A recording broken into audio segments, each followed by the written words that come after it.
शिव की महिमा क्या कही जाए। उनकी करुणा, उनका भोलापन, उनकी उदारता तो उन्हीं के जैसी है। श्रीमद् भागवत जी में जब विश्राम करते हुए वेद व्यास भगवान कहां कहां कौन सर्वोपरि तत्व है ये बताने लगे, तब श्रीमद् भागवत जी का ही अंतिम स्कंद 12वें स्कंद के अंतिम अध्याय 13वें अध्याय का 16वां श्लोक है, जहां श्री वेद व्यास भगवान ने कहा, निम्न गानाम यथा गंगा देवानाम अच्युतो यथा वैष्णवानाम यथा शंभु पुराणानामिदं तथा। वेद व्यास भगवान श्रीमद् भागवत जी का विश्राम करते हुए कह रहे हैं, मैं शपथ पूर्वक कहता हूं, निम्न का नाम यथा गंगा, इस पूरे विश्व में जितनी भी नदियां हैं उनमें सर्वोपरि गंगा जी हैं। निम्न का नाम यथा गंगा, नदियों में गंगा जी सर्वश्रेष्ठ हैं। देवा नाम अच्युतो यथा, समस्त देवताओं में भगवत स्वरूपों में श्री हरि सर्वोपरि है।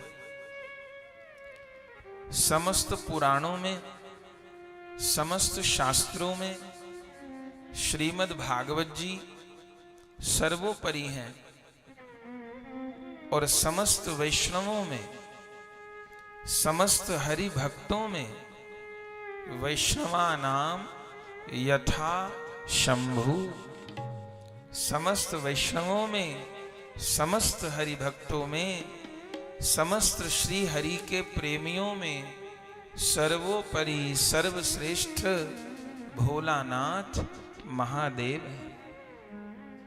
यह भागवत जी की पूर्णता में वेद व्यास भगवान ने उद्घोष किया है।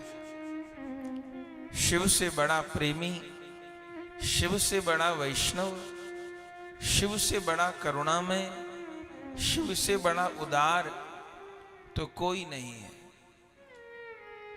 उनकी कथा अद्भुत है और उनकी कथा जीवन में करुणा और प्रेम का संचार करने वाली है। उनकी करुणा जीव की समस्त आपदाओं का, बाधाओं का निवारण करने वाली है।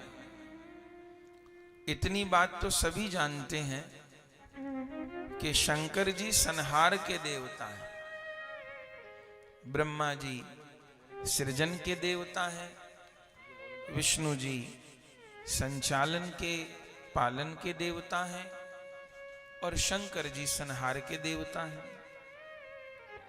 तो संहार के देवता हैं, इसका क्या अर्थ है? राक्षसों का संहार करते हैं, दैत्यों का उद्धार करते हैं, ठीक बात है। प्रलय के समय में शंकर भगवान ही सारे ब्रह्मांड में प्रलय कर देते हैं, सत्य बात है। लेकिन एक वैष्णव के जीवन में भक्ति के संदर्भ में शंकर भगवान का क्या स्वरूप है? वे संहार के देवता हैं, तो वैष्णवों के जीवन में वे किस प्रकार का स्वरूप रखते हैं? बोले राक्षसों का संहार तो करते हैं, लेकिन अभी तो सड़क पर राक्षस दिखाई नहीं देते।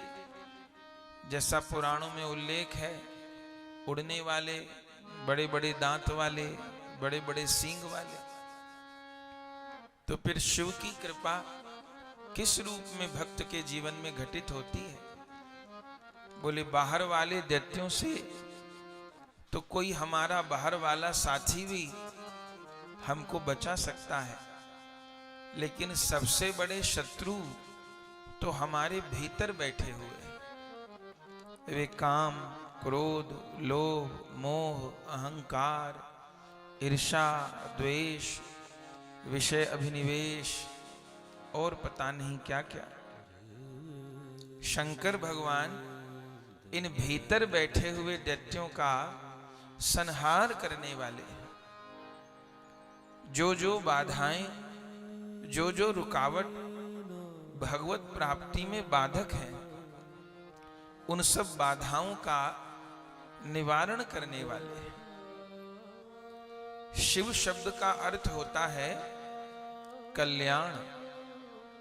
शिव शब्द के बहुत अर्थ ग्रंथों में कहे गए हैं। शिव माने कल्याण, शिव माने ज्ञान, शिव माने विवेक, शिव माने समाधान, शिव माने गुरु कृपा, शिव माने नाम कृपा, शिव माने संत कृपा।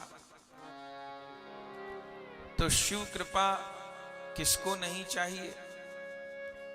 श्री रामचरितमानस में तो स्वयं भगवान के मुख का वाक्य है। नारद जी के प्रति प्रसंग आप सबको याद होगा। वह प्रसंग शिव महापुराण में भी कहा गया है। जब नारद जी को मोह हो जाता है विश्व सुंदरी को देख करके, भगवान कृपा करके उनके भीतर से गर्व का अंकुर दूर करना चाहते थे। नारद जी को मोह हो गया। वो विश्व सुंदरी तो भगवान की माया थी।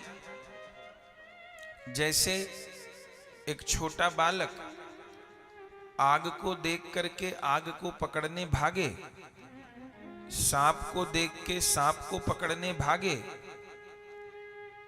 बच्चे को नहीं पता ये सांप, ये आग मेरे लिए घातक है, लेकिन मां उसको आग को, सर्प को छूने नहीं देती। भले बच्चा कितना रोए, चीखे, चिल्लाए, मां को ही मारने लगे, पर मां आग के निकट, सर्प के निकट या जो भी वस्तु नुकसान पहुंचा सकती है उसके निकट बच्चे को नहीं जाने देती। ऐसे ही ठाकुर जी का स्वभाव है। कई बार हम कोई चीज मांगते हैं, लेकिन प्रभु को पता होता है कि ये वस्तु हमारे हित में नहीं है। तो बहुत चाहने पर भी यदि कोई चीज जीवन में प्राप्त न हो तो एक भक्त को यही मानना चाहिए कि वो मेरे हित में नहीं है, वो मेरे लिए कल्याणकारी नहीं है, मैं नहीं समझ पा रहा। तो नारद जी विश्व मोहिनी के मोह में आसक्त हो गए। वो तो साक्षात माया थी। तो नारद जी माया के प्रहार से बच जाएं, इसलिए भगवान ही दुल्हा बन के आ गए और विश्व मोहिनी का वर्ण कर लिया भगवान ने। फिर पूरी कथा तो नहीं कह रहे, आपको प्रसंग ज्ञात होगा। जब भगवान जाने लगे माया देवी को लेकर के, तो नारद जी को बहुत क्रोध आ गया। भले हुआ सब भगवान की इच्छा से, और नारद जी ने भगवान को बड़े बड़े कठिन श्राप दे दिए। भले वो श्राप इसलिए थे कि भगवान को अवतार लेना था। मम अपकार कीन तुम भारी, नारी बिरह तुम होब दुखारी। और करी हैं कपि आकृति तुम कीन हमारी, करी हैं कीस सहाय तुम्हारी। तुमने मुझे नारी के विरह में दुखी किया, तुमको भी अवतार लेकर के नारी के विरह में दुखी होना पड़े। और जिस स्वरूप को लेकर के तुमने मुझे छला, तुम्हें वही रूप लेकर के जन्म लेना पड़े। तुमने मेरी बंदर की आकृति कर दी तो तुम्हें भी बंदरों से सहायता लेनी पड़े। ऐसे जाने कितने श्राप नारद जी दे दिए भगवत इच्छा से। लेकिन उस समय गोस्वामी जी लिखते हैं कि नारद जी तो क्रोध में भर के श्राप देते रहे भगवान को, लेकिन भगवान प्रसन्नता पूर्वक उन श्रापों को ग्रहण करते रहे। भगवान को कोई क्रोध ही नहीं आया, भगवान स्वीकार करते रहे। जब स्वीकार करते रहे तब नारद जी को लगा कि लगता है ये सब प्रभु ने जानबूझ के मुझे गुस्सा दिलाने के लिए किया है। जैसे कभी कभी छोटे बालक से पिता को खेलना हो, बच्चा चुपचाप बैठा हो तो पिता छोटे बालक को छेड़ देता है, फिर छोटा बच्चा नाराज होकर के अपने पिता से झगड़ने लग जाता है, कुछ बोलने लग जाता है, तो उससे पिता को खुशी मिलती है, पिता नाराज नहीं होता। बालक को पहले माँ बाप छेड़ देते हैं, फिर उसके साथ किलोल करते हैं। तो कभी कभी ठाकुर जी भी अपने भक्तों के साथ ऐसा करते हैं, अपने भक्त को छेड़ देते हैं और फिर भक्त से खरी खोटी सुन करके प्रसन्न होते हैं या किसी नई लीला का सृजन कर देते हैं। तो नारद जी इतने श्राप दिए। गोस्वामी जी लिखते हैं कि जब हरि माया दूर निवारी और नहीं तह रमा न राजकुमारी। थोड़ी देर बाद भगवान ने वो माया का पर्दा हटा लिया, ना वो नगर था, ना वो राजा था, ना वो राजकुमारी थी, ना स्वयंवर था। अब नारद जी को समझ में आया कि ये सब लीला भगवान ने क्यों की, क्योंकि मेरे मन में ये आ गया था कि मैंने काम पर विजय प्राप्त कर ली है, मैंने काम को जीत लिया है। ये अहम नारद जी के मन में आ गया था। तो इस अहम को समाप्त करने के लिए भगवान ये लीला की। चूंकि ठाकुर जी भक्त के जीवन में ऐसे कोई भी दुर्गुण नहीं देखना चाहते, पर कई बार और दुर्गुणों को सहन कर लेते हैं, कई बार काम को सहन कर लेते हैं और दुर्गुणों को सहन कर लेते हैं भक्त के जीवन में। लेकिन प्रभु किसी भी प्रकार अहंकार को स्वीकार नहीं करते। क्योंकि जब मैं था तब हरि नहीं, अब हरि है मैं नाही। प्रेम गली अति साकरी या में द्वे न समाई। मैं भगवान को किसी में नहीं अच्छी लगती। अगर लक्ष्मी जी के भीतर भी अहम आ जाए तो उनको भी अकेला कर दे, जय विजय में आ जाए तो उनको अकेला कर दे, किसी में भी उनको अहम नहीं।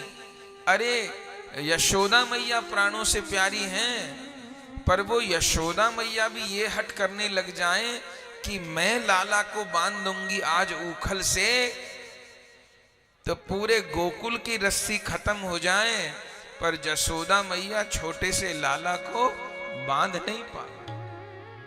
ठाकुर जी को अहम स्वीकार नहीं है, उन्हें अहम शून्य जीवन चाहिए, और दोष भी जीवन में न हो। लेकिन कई बार और दोष निभ जाते हैं। निभ जाने से अर्थ है कि और दोषों के रहते भक्ति जीवन में प्रकट हो जाती है। ऐसा देखा गया है, भक्तमाल में ऐसे चरित्र हैं कि काम होते हुए भक्ति प्रकट हो गई, लोभ होते हुए भक्ति प्रकट हो गई, मोह होते हुए भक्ति प्रकट हो गई, ऐसे उदाहरण हैं। लेकिन अहंकार ना, जब मैं था तब हरि नहीं। तो नारद जी जान गए कि ये मेरे मन में जो मैंने काम पर विजय प्राप्त कर ली है, ये अहम, ये मैं मेरे अंदर जो आ गई थी, इस मैं को निकालने के लिए ही प्रभु ये सब लीला किए। अब तो उनको बहुत पछतावा हुआ और उस समय नारद जी रोने लगे और प्रभु को उन्होंने कुछ कहा। गोस्वामी जी ने लिखा, क्या कहा? नारद जी ने प्रभु को कहा, मैं दुर्वचन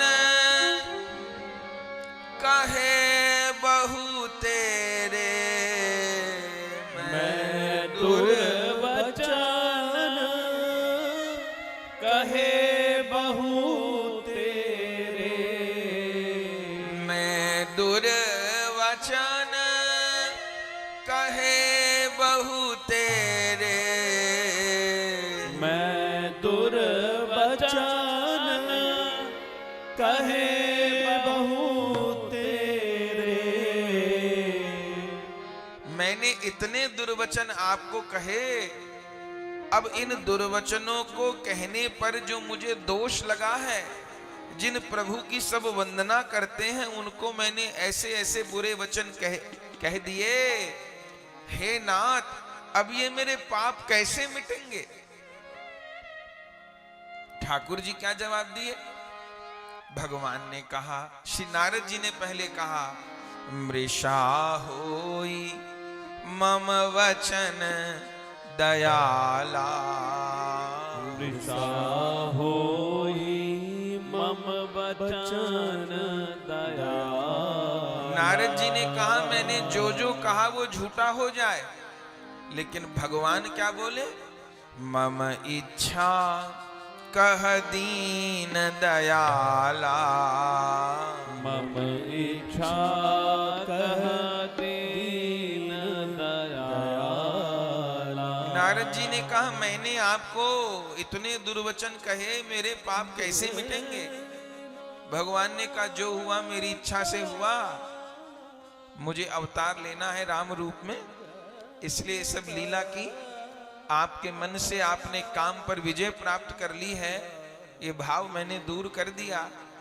पर नारद जी बोले मेरे मन को तो शांति नहीं हो रही, आपने तो खेल कर दिया, लेकिन उस खेल में मैं जिन प्रभु को रात दिन भजता हूं, उन प्रभु से दुर्व्यवहार कर दिया, तो वो ग्लानि, वो शर्मिंदगी तो मुझे हो रही है, मैं उससे कैसे बाहर आऊं, उस अपराध से कैसे निकलूं।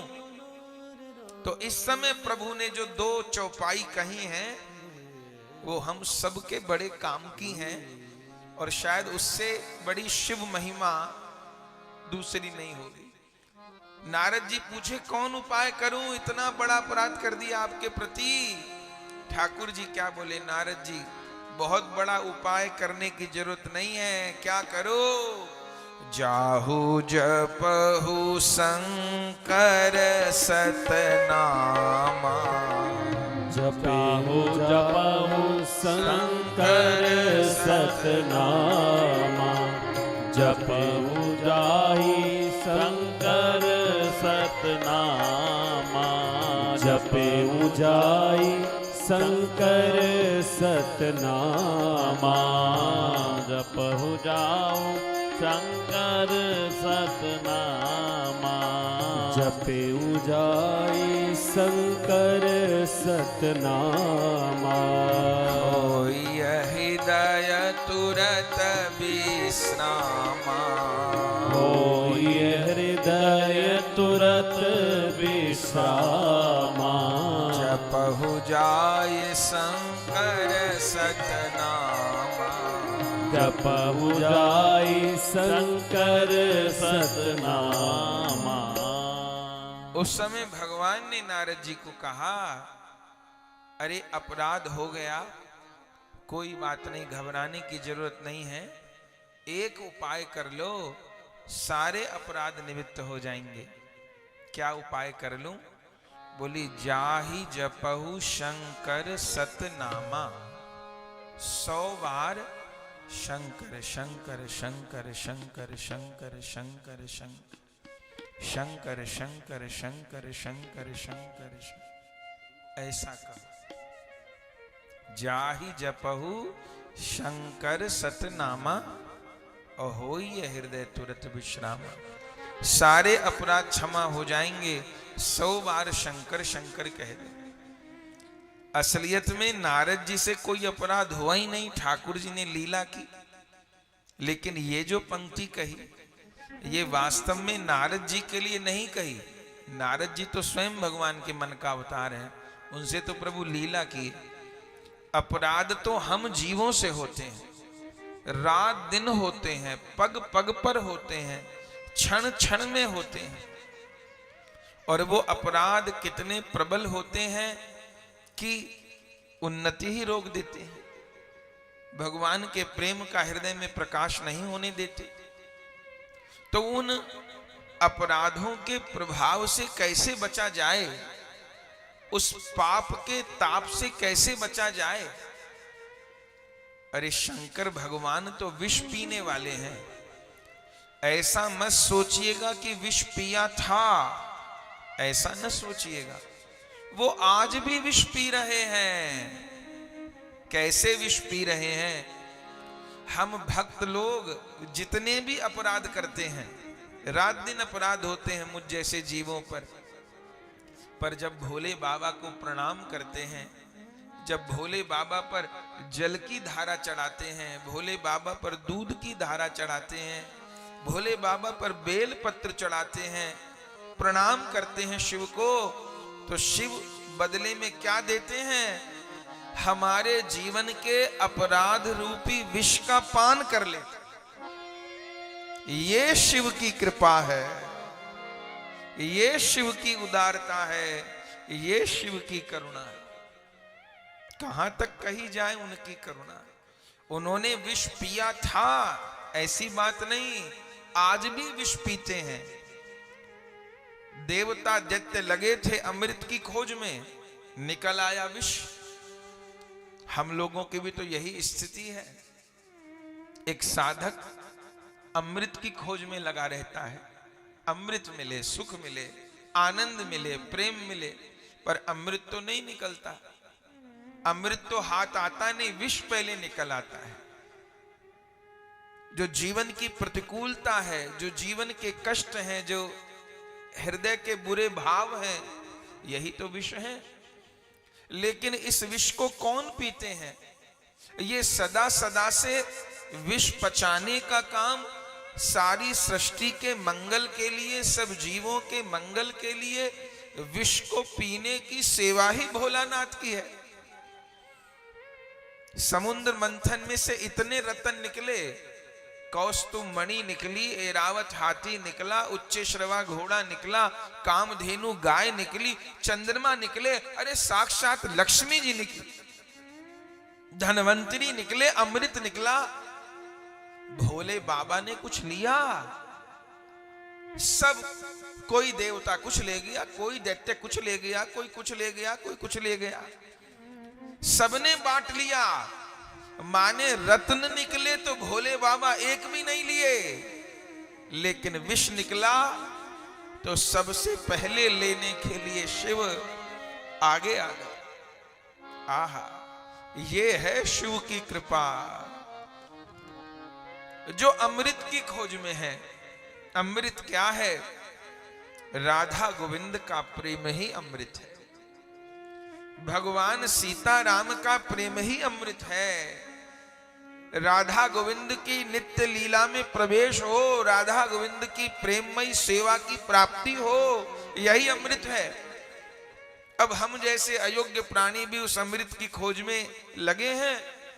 अब वो अमृत तो निकला नहीं, पहले विष निकल आता है मंथन करते हुए, सबसे पहले वही निकल आता है। अमृत प्राप्त ही न होता देवता और दैत्यों को, विष ही सबको समाप्त कर देता। उस विष को पीने की ताकत किसी की नहीं थी। उस विष की भाप से सबके शरीर जले जा रहे थे, फफोले पड़ गए थे शरीर पर। धन्य है, धन्य है, धन्य है।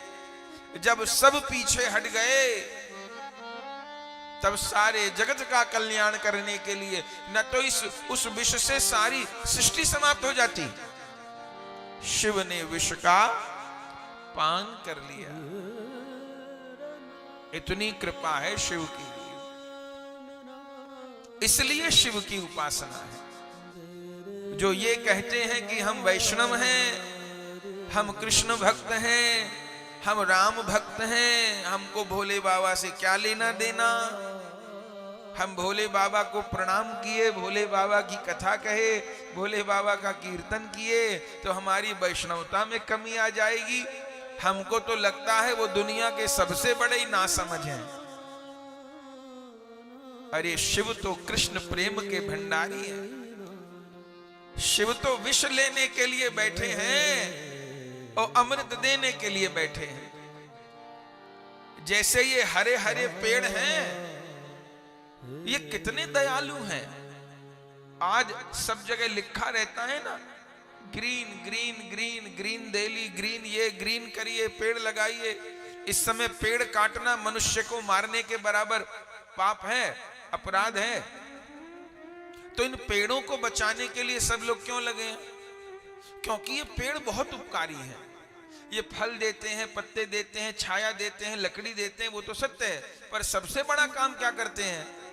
ये कार्बन डाइऑक्साइड सोखते हैं और ऑक्सीजन देते हैं। और हम लोग कैसे?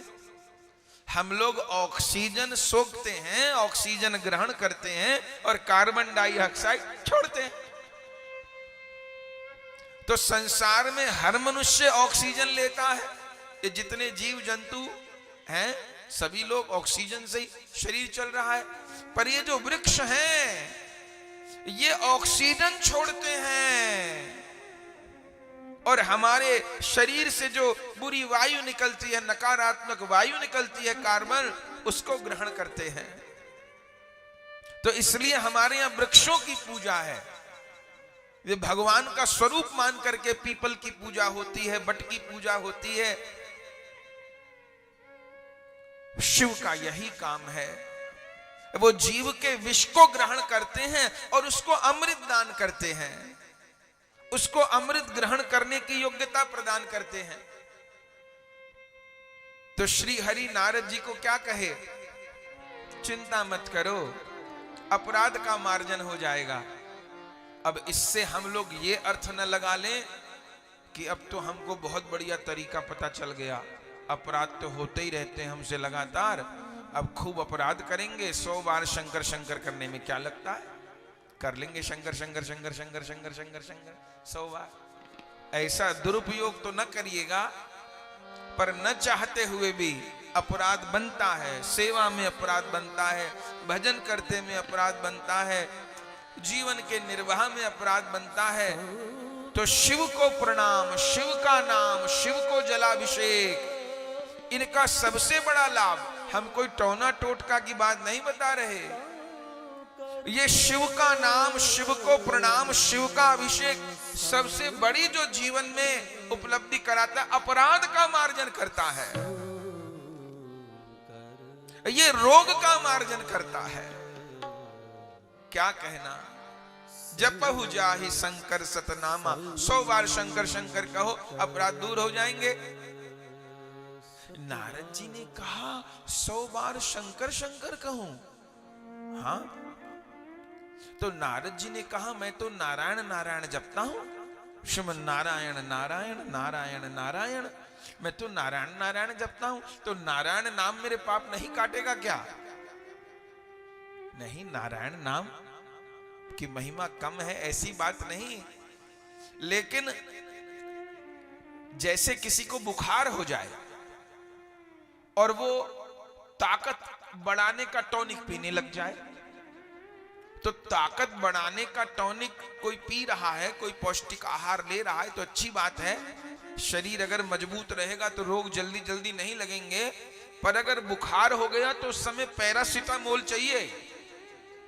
वो कहे कि मैं तो ताकत बढ़ाने वाली दवा खाऊंगा, तो अगर बुखार हो रहा है तो पैरासीटामोल चाहिए। बुखार उतारिए, फिर शरीर को मजबूत बना लीजिएगा। तो जो शिव की कृपा है, जो शिव का नाम है, जो शिव का गान है, जो शिव की महिमा है, वो अपराध की निवृत्ति करने वाला नाम है, अपराध की निवृत्ति करने वाली महिमा है। तो हम जैसे जो अपराधी जीव हैं उनको तो शिव की कृपा की अत्यंत आवश्यकता है। अभी हमने सुना शिव कृपा माने गुरु कृपा, शिव कृपा माने नाम की कृपा, शिव माने कल्याण, शिव माने ज्ञान, शिव माने प्रेम।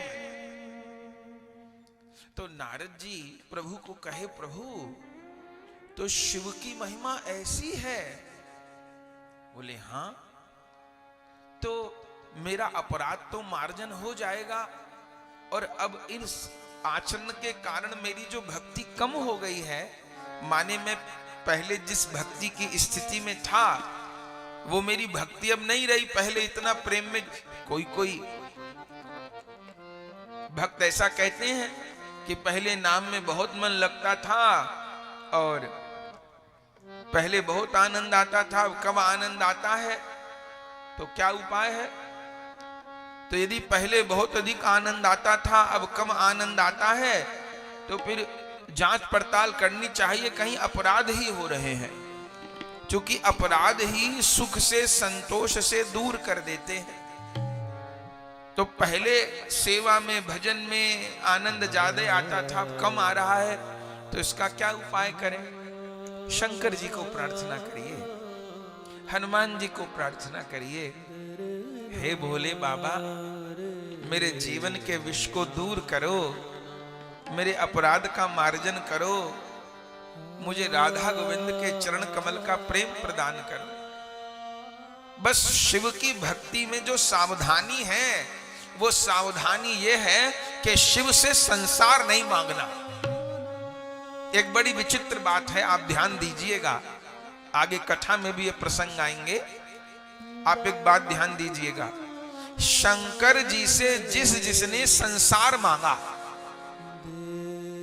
शंकर जी से जिसने सिद्धियां मांगी, संसार मांगा, बड़े बड़े वर मांगे, मैं मरूं ना और मैं ऐसा हो जाऊं, मैं सबसे बड़ा ताकतवर हो जाऊं, फला हो जाऊं ढिका, जिसने ये मांगा, भगवान की भक्ति को छोड़ के शंकर जी से जिसने जो जो कुछ मांगा, उन सबका बंटाधार हुआ कि नहीं हुआ? सोच लीजिए। रावण से बड़ा तो शंकर जी का भगत कोई नहीं, बंटाधार हुआ कि नहीं हुआ?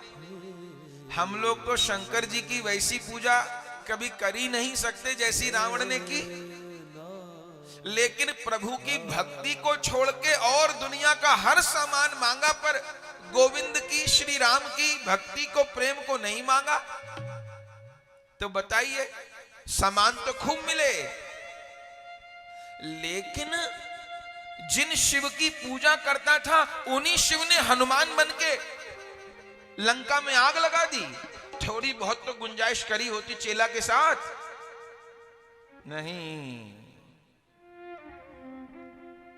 और कितने कितने दैत्यों को देख लीजिए आप, पुराणों को खंगाल लीजिए, जिसने भगवान की भक्ति को छोड़ करके शिव से संसार मांगा, वैभव मांगा, बड़े बड़े वर मांगे, उनका अंततः कल्याण नहीं हुआ।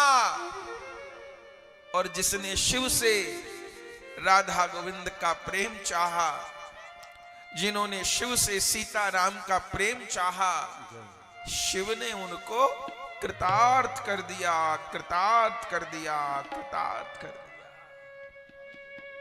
इतने कृपालु हैं शिव कि हम कह नहीं सकते।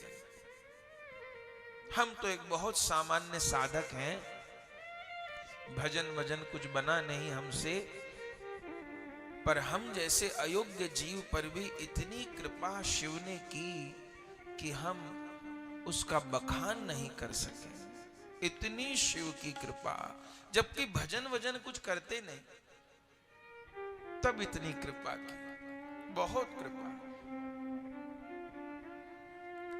अपने यहां आश्रम में राधा गोविंद देव जी विराजमान, निताई गौरांग देव विराजमान, ठाकुर जी की सेवा अष्टयाम चलती, और गाजियाबाद में कितने समय से चल रही है, और वैष्णवों के यहाँ बरसों से सेवाएं चल रही हैं।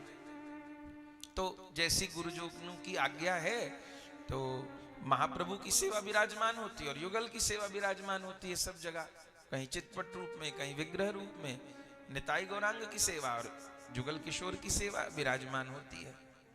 तो सेवा चल रही थी, मंदिर आश्रम में भी विराजमान हो गया। भोले बाबा अधिक तो क्या कहें, स्वयं ही कृपा आदेश किए कि हमें भी विराजमान करो। और जिस स्वरूप में उनको आश्रम में आना था, वो स्वरूप का पहले वो अनुभव करा दिए कि नर्मदा जी जाओगे तो ऐसे स्वरूप मिलेंगे।